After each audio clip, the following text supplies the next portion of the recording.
for joining for this episode of the TechSpective Podcast. My guest is Michael Halstead. Mike, if you could, I shouldn't call you Mike. Mike, if you want to introduce yourself and give a little bit of background. Sure, Tony, please call me Mike. My mom calls me Michael, so she's the only one who has that honor, and usually when I was in trouble. So thanks. My background is 20 plus years working for a top 3 international bank in IT and cybersecurity, last 5 of which I was the regional CISO for the Americas. At Launch Consulting, I'm managing director for cybersecurity and financial services. Okay, very good. So I guess first of all, can you give me a little bit of background on Launch Consulting? Because I'm not familiar with Launch Consulting Group. So what's Great. the overall focus or scope of Launch Consulting? Absolutely, Tony. So Launch Consulting is a global AI-first consulting partner for financial 1,000 organizations, and we help transform their businesses in the digital age. So a lot of focus in digital transformation. Already mentioned AI, data, cyber, cloud, and management consulting across multiple industries. All right, very good. So I guess one of the main things that I wanted to have you on to talk about is this focus on educating C-suite executives. And as background, before I got into the cybersecurity marketing and kind of journalism and writing side of things, I did once upon a time, work on the network admin and cybersecurity architect trenches side of the equation as well. And so I know, like when I was doing network admin stuff, and I'm dating myself because we're going back 20 years now, but know about networks back then. Actually, one of my first official duties was ripping out Novell at the company I joined. But the C-suite at the time, 20 years ago, you just kind of like, we as the network admins and cybersecurity professionals just kind of did things for them, and like we didn't expect them to know anything. Order takers. I knew all of their passwords because they couldn't be bothered to log in and do things, and but it was a different time. So I mean, obviously it's a different time now than it was even 5 years ago. So as threat actors have gotten smarter, and as the attack surface has grown and the threat landscape has grown, it has become much more imperative for a C-suite executive or for anyone to have more awareness, to at least know what's going on. So I guess share your thoughts on that concept and how do we address that in terms of educating the C-suite?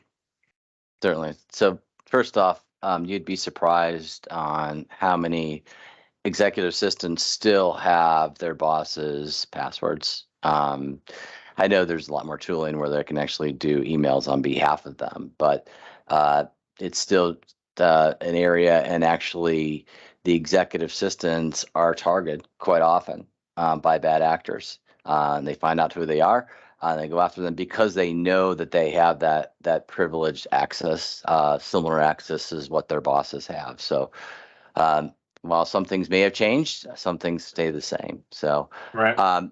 That being said, I think that why is important for the C-suite, and there's a number of reasons, but first off is that they're the ones who hold the purse strings. They set the objectives for the company. So your cybersecurity plan or strategy needs to be in alignment with the C-suite, with those business objectives. You also, it's not just an IT problem, and that's been historically kind of the thought, my cyber guys or my IT guys will handle that. Everyone plays a role in this. And in order to get that kind of collaboration or part of your company's DNA, you really need buy-in from the top. They need to understand that, and they need to promote that in the way they speak to their employees, get them to participate in cyber awareness training, be the keynote speaker for kicking off. And the other reason is that they're also heavily targeted. So they are well known. They're on the company websites. The bad actors probably know them better than you and I, right? Know them, and they have what's called a digital footprint, right? And so everything that they post, every website they're on, that's all available to hackers and or the bad actors, and they'll use that information to plan attacks, social engineering, you name it. So I think there's a number of reasons, but it's really to get the company culture really understanding why cybersecurity is just not an IT problem; it's everyone's problem, and that, oh, by the way, this is becoming very serious. That if we don't take this seriously, that in some cases we could go out of business, or we could have significant share price drop, or reputational risk, or regulatory scrutiny, which is certainly happening in the financial services industry. Yeah, well, so to kind of hit on, I guess, kind of both sides of what you just described. On the one hand, with where you want the sort of mentality and the directives to come from the top down. At the very least, you want to, as you want the employees to see that everyone's playing by the same set of rules, so to speak. Because I think sometimes C-suite executives just kind of think, oh, well, those rules are for them. I'm just going to go over here and do my thing. Nobody's even going to notice. But the thing is, people do notice, and it's a little bit like, it's like a police cruiser pulling you over for speeding or whatever, because it's like, well, wait, I just watched you speeding. Like, why? Right. Like, why do you have the authority to pull me over for speeding? I just watched you do it. So people in the company, they see that, and they say, okay, well, I guess that rule wasn't as important as they made it sound, because they're not doing it. And then the other side of it being, yes, they are increasingly targeted, and it, the digital footprint you reference, or whatever, the kind of the web of things that they have access to and touch or whatever, I think is much bigger than most people think about. I mean, actually, just as I guess sort of it's not directly related, but as an example, if you like pick up your phone, and I mean, I have an iPhone. If you start going through and closing apps, which I don't do frequently, but if you just wanted to close all of the apps, and you have to sit there and swipe, and you realize just how many apps you've used. Like, I don't feel like I use that many. I feel like I basically do like 4 or 5 things on my phone. But if I give it a week and I go in there, there's 100 apps to close down. Mm-hmm. And and probably most of those apps have like a username and password. If I go on the website and I see that you're the CEO, CTO, CFO, I can then go back out and say, okay, well, I don't need to try to get into the company network. I can just go figure out, well, where else are you playing? I can go look for your Facebook profile, your LinkedIn profile. I can go, search 100 different ways, and then try and figure out, how do I come in? How do I hack you through your Target account so that I can then get to the company? Yeah, and how many of them use the same user ID and password on their personal devices as they do? And that's one of the things, and it's hard to prevent that, right? Because we just don't have access into the personal devices, right? And we can't see that, but a lot of them do. But you're right, that's the starting point for a lot of these attacks, are through the personal information, because they've less controls than a corporate environment would have. But it's interesting, you had mentioned around the C-suite, and I'm not going to call it bad behavior, but they don't always necessarily lead by example. These things, I think they're very busy. They have a lot of things. They're used to delegation, a lot of different things going, and so sometimes that may be a reason why they aren't always practicing best practices. And I can tell you that personally, I've had several conversations, many suites when we do phishing training or testing, right? They actually had a higher incident rate than the average employees, right? So it's an interesting dilemma. For sure. But and some things, like when it comes to like tracking down someone, like if I go find you on your website, but then I go try and find you other ways. some of that sounds a little far-fetched. It sounds like something from a Dan Brown novel or Mission Impossible movie or whatever. But I often will come in and my wife will be watching the show on MTV, Catfish or whatever, and the whole thing is and you just watch, and it takes them a couple hours of doing some research to just start connecting dots and you do some reverse image searches and you're like, oh, I found you over here, you're on this program. And it's like, it can be done. You can track someone down, or even just look at when there's an incident that occurs like publicly, and then the video is shared online, how like the amateur private investigators of the internet will very quickly tell you exactly who that person is, where they work, where they live, what color car they drive. Yeah, for sure. I mean, it's the law enforcement's got that capability as to the bad guys, right? Of really getting that digital footprint, breadcrumbs, all that good stuff. So it's definitely out there, and it's almost like, talk back to the C-suite thing. It's and there are probably some organizations, mature organizations, who do this where they actually do support them at their homes, right? And they do, look at their network. They look at the different devices that connect into their network. They look at their routers and help ensure that they can't, get breached at home. Okay. One thing, this is related, but a conversation I had earlier this week was around a vendor report, an annual vendor report, and it wasn't Verizon DBIR, but an annual vendor report. And we were talking about the findings, and I was like, all right, look, not to be cynical or jaded about it or anything, but like the key findings are always the same, pretty much. and I said, and I pointed out how for a decade plus now, there's always at least one, if not 3 or 4 annual password reports about the most cracked passwords, and it's the same damn list every time. For 10, 15, 20 years, the list is the same. It's 1, 2, 3, 4. It's admin, it's password. And I'm like, so we keep putting out these reports as an industry, as cybersecurity professionals and as cybersecurity media. We share this information every year. We say, hey, look, we've done a survey, we've dug into the data and looked at the logs. Here's all the top cracked passwords. Don't use those. We've come over here and we've looked and said, hey, not enabling multi-factor authentication or poor identity hygiene and leaving zombie accounts open is actually an Achilles heel, and you should fix that. And yet next year's report will come out and that will still be one of the top vectors.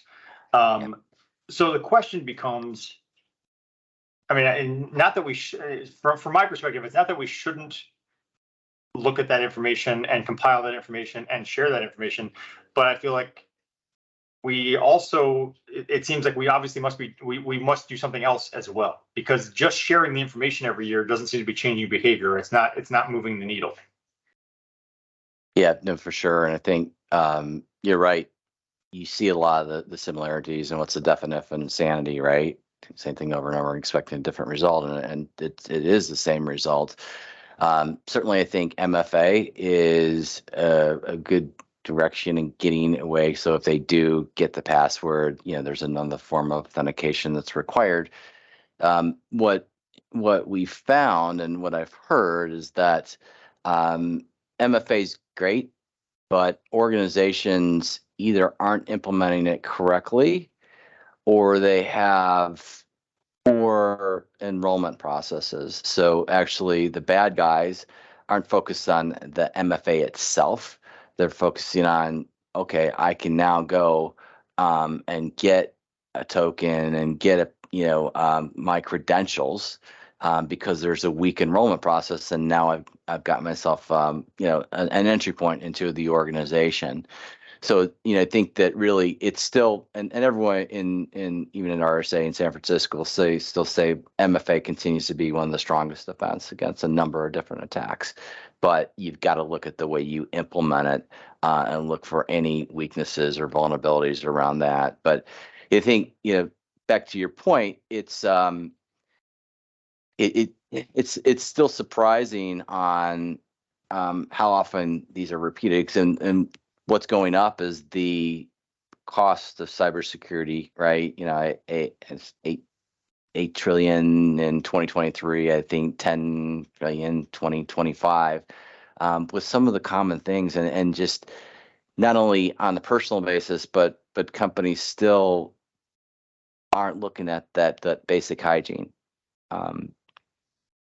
password complexities and things like that.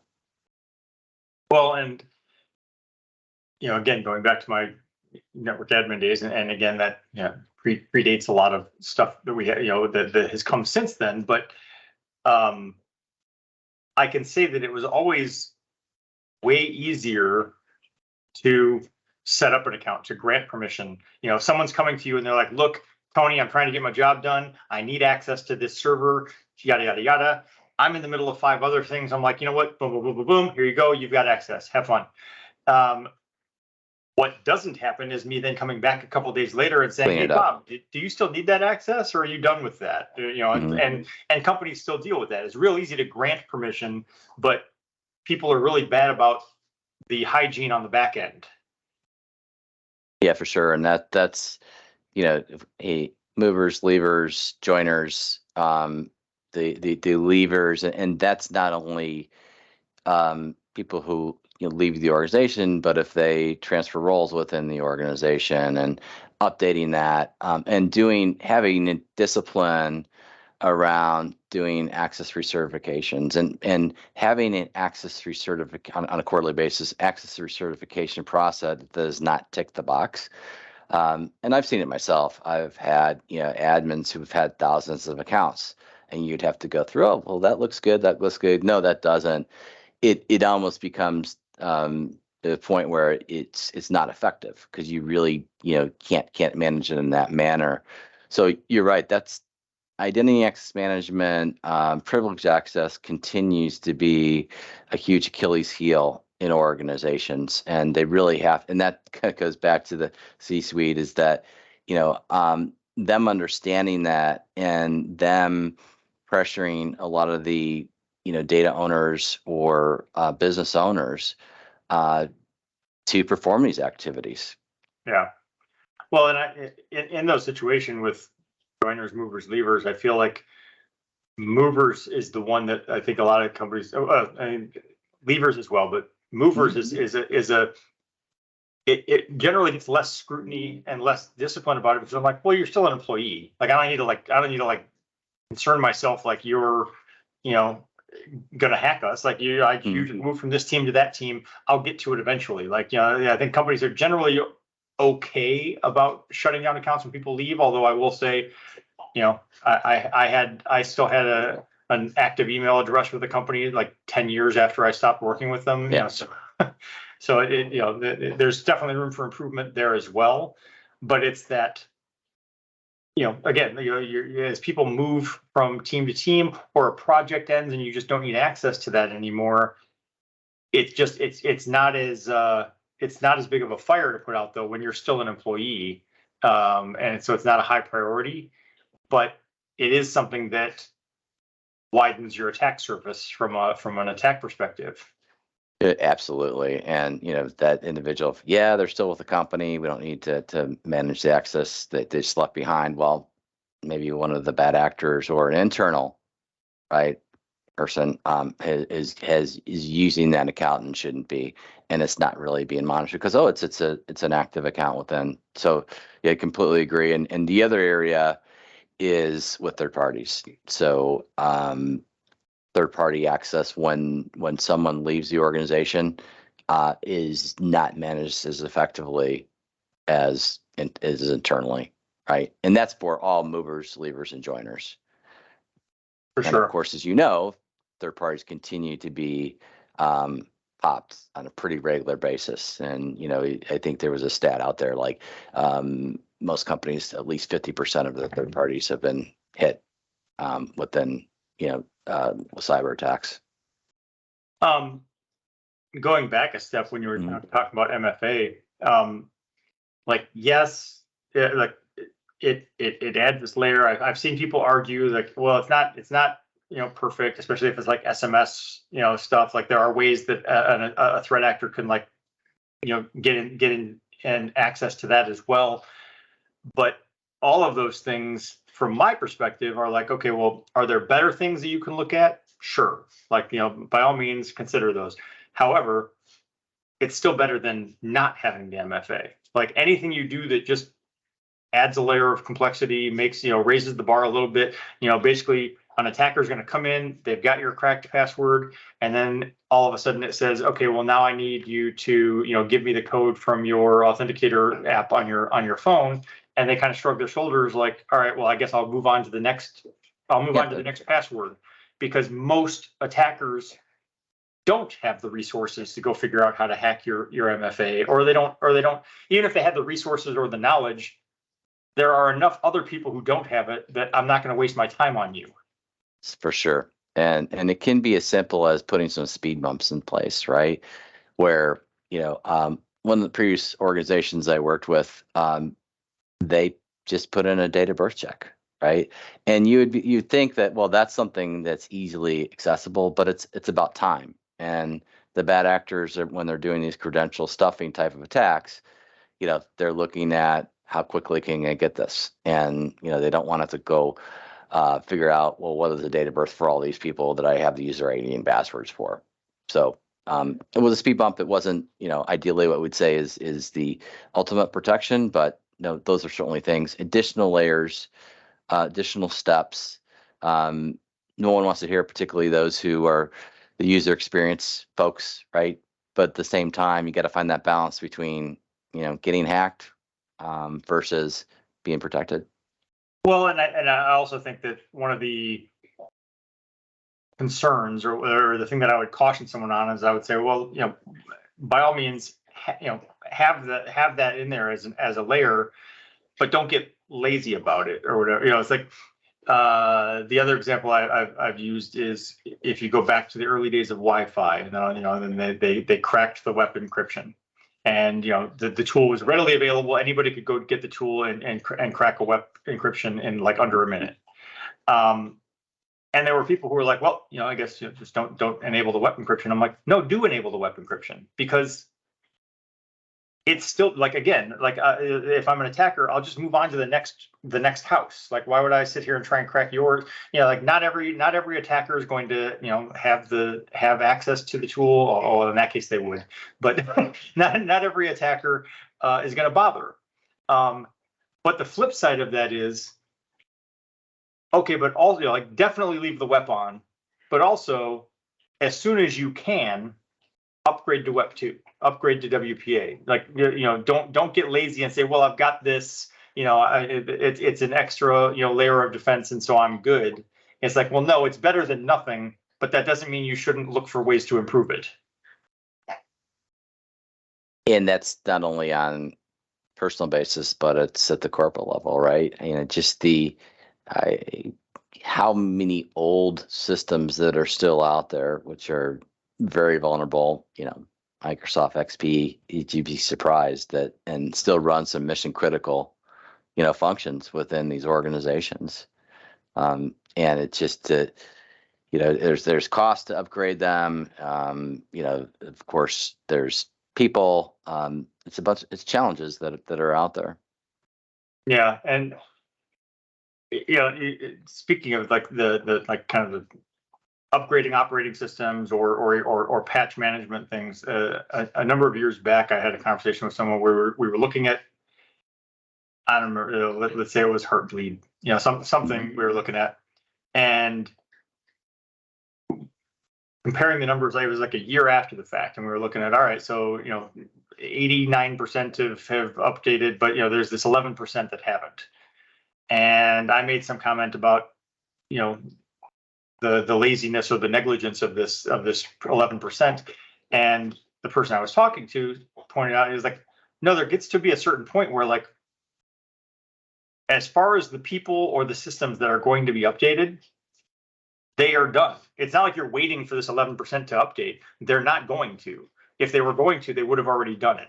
Mm-hmm. And if they're not, there's a reason they're not. either it's a system that just can't be, they don't have access to, or it just can't be updated for whatever reason. But like at some point after 3 months, 6 months, a year, whatever systems are left that haven't been upgraded or patched, you have to assume there is no intent to do so, and kind of, I guess, hope that there are, they have other mitigating factors in place. The hope that they know, like, yes, that is a vulnerable system. However, I cannot update this system for whatever reason. So I've got these other barriers in place, or I've got other monitoring in place, so I can tell, what's going on. But yeah, and in a lot of those cases, from what I've seen, when it comes to companies that are still running like like Windows XP and stuff, it comes down to they've built their entire accounting system, their entire HR system is on some proprietary software from some company that doesn't even exist anymore.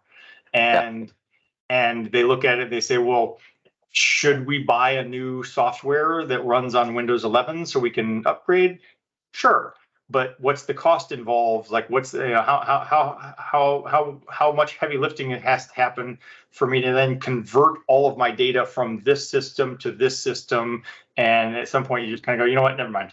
Right, we'll just keep it running. We'll take the risk. But it's interesting that your comment around the patching and the 90% versus 10%, and you've seen that a lot of organizations have their, I've hit 95%, but 5% are still unpatched. And so, well, why are they unpatched? Well, because we're relying on the vendor, and they don't have a patch, or they can't do the patch, or the business can't be down, right, to do the install, the patch. And that seems to be okay, but the problem is that that's a pretty, if you think about it, if they have 1,000 servers, that's a lot of servers that are unpatched, that are targets, and they will, the bad actors will navigate around and find those, or they'll find that old development server. That's where that's no one is looking at, doesn't have the same controls, and then they'll exploit it. Yeah, but like when I was at EDS, like at one point I was doing like implementing Microsoft cluster systems in General Motors plant environments, and then I was doing security for General Motors. And what you learn very quickly is that the plants are fiefdoms. Like in a manufacturing facility, they don't fully answer to the company or even the board. Like they kind of answer to the board, but ultimately they're like, no, I run my plant, and my main concern is keeping production going and maximizing revenue, maximizing production. And if your thing, whether it's implementing a server or updating a system or applying software for security, if that's going to get in the way at all, I'm just going to say no. Yeah. That brings back great memories. We EDS and GM worked for a company that did the GM card. It was one of the first largest affinity cards out there, private label card. So I worked with the guys at EDS, and there was some pretty strict process that was followed there. I was, in those cases, I think it comes down. Well, I think it should come down to from when in the instance of the plant. I think that the consideration is different, but there is, when you're deciding, if you've got a system and it needs to be updated, it needs to be updated, but you're doing kind of a pros and cons, cost benefit analysis of like, what is this update going to take? How is this update going to impact our operations and productivity versus what is the risk we're exposing ourselves to? And making and hopefully making a conscious choice of, okay, we're willing to accept this risk. We'll put these mitigations in place, but we're willing to accept this risk as the better evil. Yeah, and it's a difficult thing because the business will accept any risk, right? So that they can move on, but being able to explain it in a manner so that they truly understand what they're accepting, particularly in patch management, can be a bit of a challenge. The other thing with patch management is just the unknowns, and going through the whole Log4j thing. I mean, we didn't know where Log4j existed in our environment, and a lot of the industry tools couldn't find it. So that was months of remediation work, discovery and remediation work before we were able to find it and upgrade it. So it's a continuous challenge for the cybersecurity industry. I think a lot of the tooling that's coming out, AI will definitely help with that, but it's still something that's not been solved. Yeah. Well, so you mentioned AI. Obviously, that's been the hot topic all year, both pro and con. There are obviously many benefits to it. There's also all of the concerns, either ethically, morally, also from a security perspective. And one of the areas, you talked about like the, doing like phishing test type things with the C-suite or with companies in general. And, obviously one of the big concerns is, oh, well, now all of those phishing attacks that were very obviously phishing attacks because the English was so bad, right, should be able to be better, because now I know even if English isn't my first language, I don't need to know what I'm saying. I can just ask ChatGPT to say it. Yeah, will create a lot of challenges. If you take not only the perfect phishing emails, but deepfakes, right? And now you've got the whole video, and you actually think someone is, looks like your boss and asking you to do something. It creates a whole new realm of challenges for organizations. And AI is still AI has been around for a long time, as you know, but in the cyber world, there's going to be a lot of opportunities for a lot of the big vendors out there are already using it as part of their tooling. It's going to increase detection rates, remove false positives in the environment, which is a huge challenge for the cyber industry, streamline threat intel. But at the same time, bad guys are going to have the same thing. So they're going to have offensive tools, AI tools, right. And so it'll almost be an AI, bit of an AI war out there between good and evil. Well, and it's an example of, I've said forever that like everything that simplifies something for you or makes your life easier or more convenient also exposes you to risk, because everything that makes it easier for you also makes it easier for the threat actor as soon as they figure out how to access it or leverage it in some way. And then it's like looking at the book, Mikko Hipponen came out. He wrote the book, If It's Smart, It's Vulnerable. And it's like it's like those things are, like I say, the AI, it can do great things, but it can also do great things for the bad guys. Oh yeah, for sure. And it's it's going to create a lot of new roles, such as used to be red teaming, right? So these are good guys who are going in and hacking the internal company systems. Now they're AI red team, so they're going to actually look at using AI to get in and simulate what the bad actors could be doing. So it's a quite an interesting space. It's going to continue to evolve. A lot of discussion at RSA in San Francisco around AI. Sure. Last 5 years was cloud. Now it's all AI. Yeah. A little more broadly on the phishing issue. So I mean, I've been, I've received the phishing test emails, where like, you get it, you kind of look at it, I don't know. And then, the company usually, if it's a company implemented system, there's usually some kind of a link or something to like report this to IT. And basically that's how you've passed. If you report it to IT, you win. If you click on the link, you lose, and you have to go do additional training. Where I've heard recently of a couple, scenarios, and anecdotally I've heard about it for years, is like some companies kind of mess that up a little bit by running a phishing test of something where the lure is something the company could or should do. Right. I forget the exact scenario, but it was like basically like all of the employees had been asked to like give up their weekend to push this thing out and just bust their asses to work through the weekend and get this thing done. And then on Monday they get this email that says, hey, to thank you guys for all your hard work, we're giving everyone these Starbucks gift cards. And when you click on it, they're like, you got caught in the phishing attack. And everyone was like, okay, but you should be giving me a damn Starbucks card or something.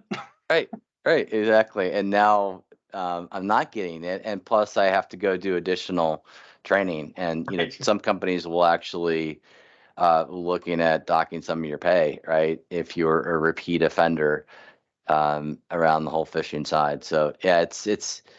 I don't think that process has necessarily been streamlined.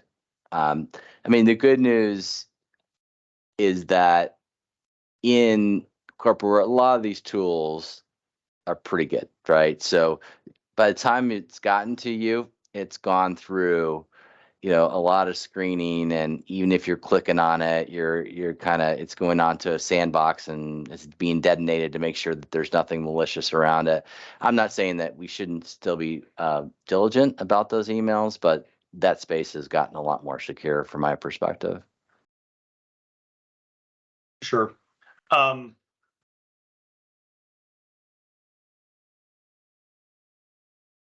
had a thought and it just escaped me. But I was going to say that once upon a time, I was much more of the mentality that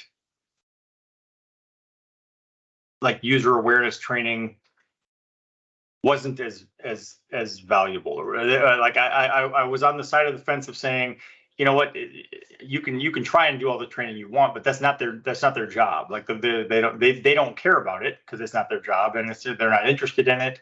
And so you spend all this money and resources and time and effort trying to teach people, but ultimately it doesn't fundamentally change your security, and it doesn't change your job as a security professional. Like you still have to figure out how to defend and everything. The evolution of the threat landscape has then shifted my mindset, though, because it's like you can't not, like you as a user, like I don't care what your job is, whether it's related to IT or security or not, you need to know a thing or two.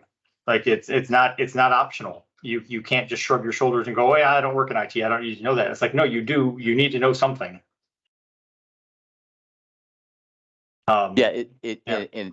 Exactly, with the threats, it's a sophistication. It's hard to keep up with it, and even so you almost have to look at your training on an annual basis and say, does this still apply, or do I need to update it? And then there's also are they taking it because they have to, and they're multitasking and doing 10 other things, and we've all done it right at the same time while we have our training going on. But how do you capture them so that they're really getting something out of it is the biggest challenge.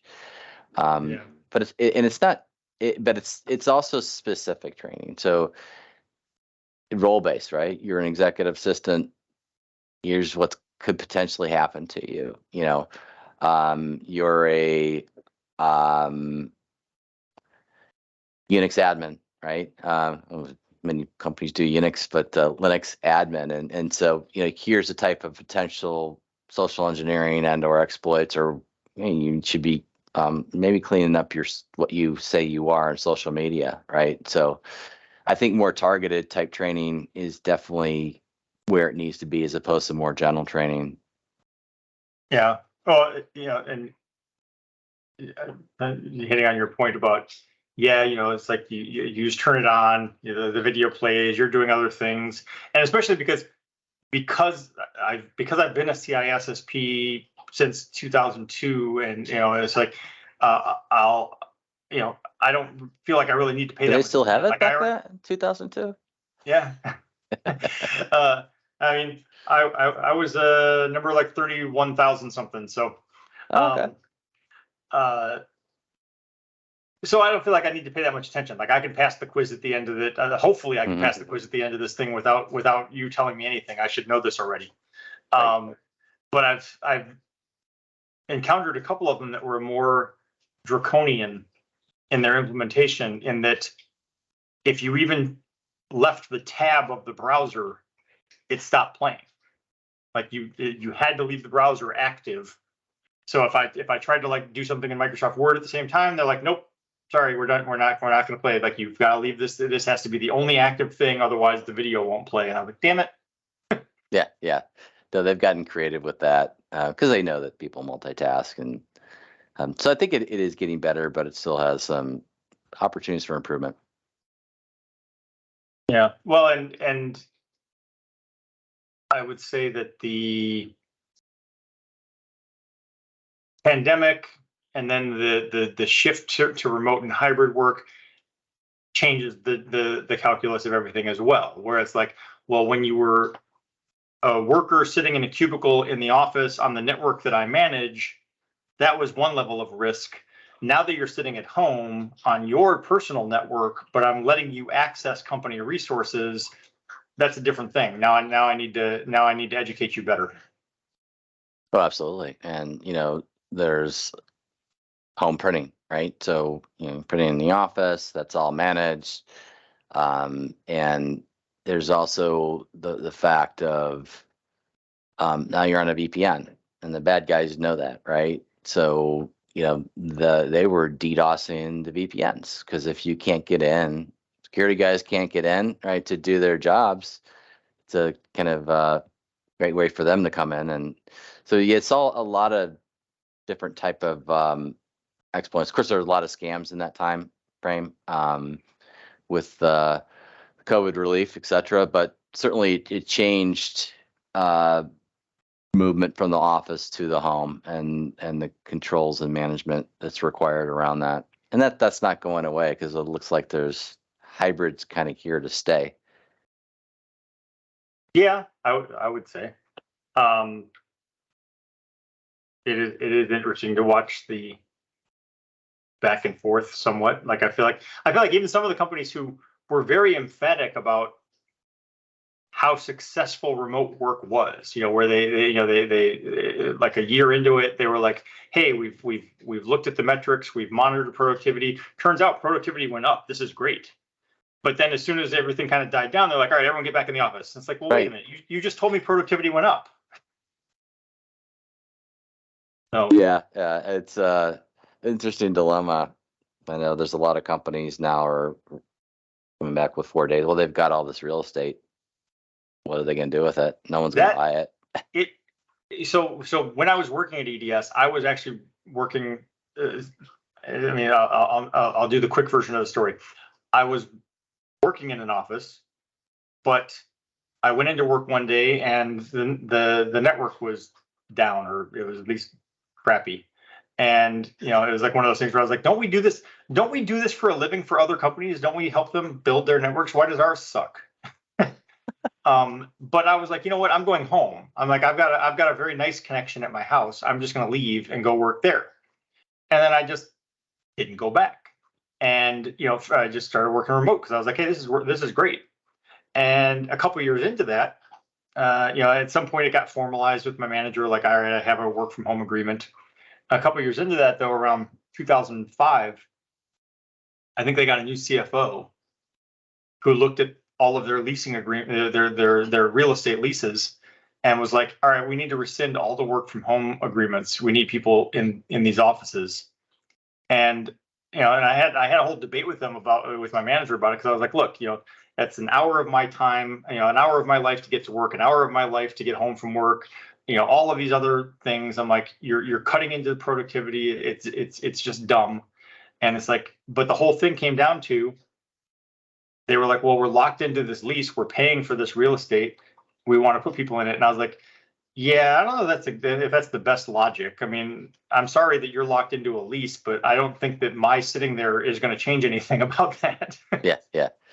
Yeah, for sure. And look, I mean, when people are home, yes, they probably they don't have the commute, so they can log in at any time.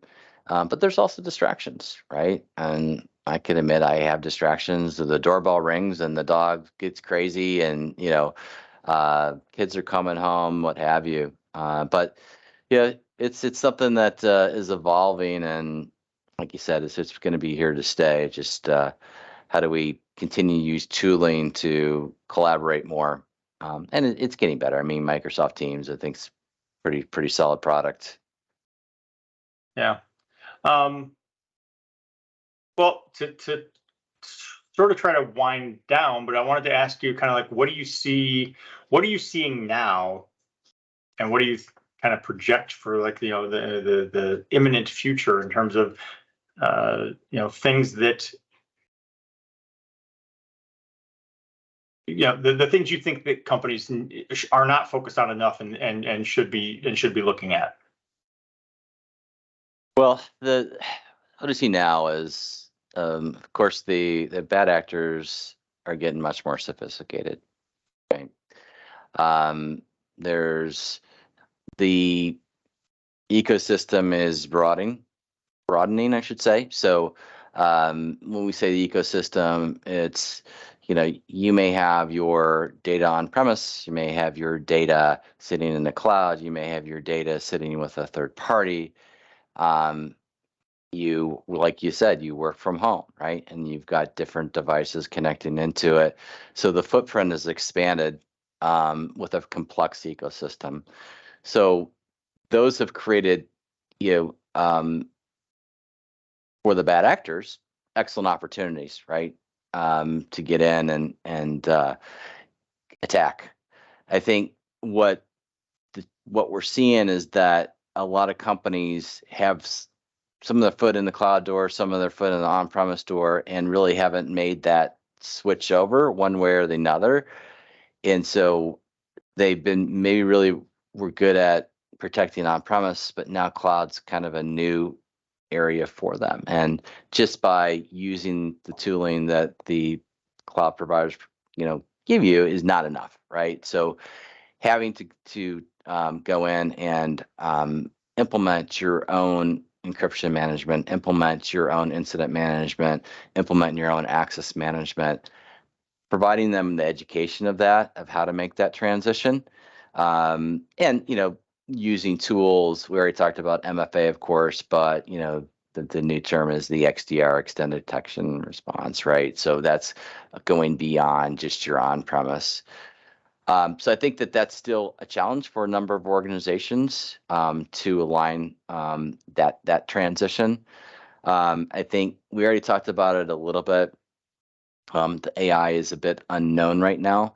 However, as it becomes more sophisticated, companies really need to start taking a look at their risk profiles and are they factoring in AI into those risk profiles? So when they do risk and controls assessments, is AI part of that? I think, traditionally it's been technology and cyber and data, but now you've got a new element with AI.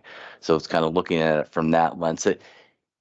AI shouldn't be this separate thing. It needs to be just like cyber was, cloud. It needs to be incorporated into your overall risk environment, right? As a threat and risk and controls around that. And then obviously the biggest thing is, well, not one of the biggest things, but another challenge is just the lack of skilled cyber resources, right? I think I saw something today. There's 700 vacancies. So, what's happened is that you've seen some of the really good technicians have been elevated up as the CISOs, right? Probably don't want to be CISOs, but because they're the most senior person in the organization, which means that there's other areas that are not being looked after within the organization. So I think that we really need to look at how to strengthen security teams to help defend against these new kind of cyber threats that are out there today. So those are a lot of the challenges. How we're going to solve those, that's a different topic. Well, it's true. So I can have you back on. I'll talk about yeah, for sure. Part one, we set up the problem. Part two, we can talk about how to solve it. Yeah, right. Well, thank you for taking the time to join me. I think it was a fun conversation. So look forward to speaking again. Thanks much, Tony. Have a great day. You too. I appreciate you investing your time to listen to the podcast, but I also invite you to engage on social media. Please go like our Facebook page and follow at TechSpective on Twitter and Instagram. You can feel free to let me know what you like, let me know what you don't like, let me know if you love it, let me know if it sucks, and let me know what products you'd like to see reviewed or what questions you'd like to see answered in future posts.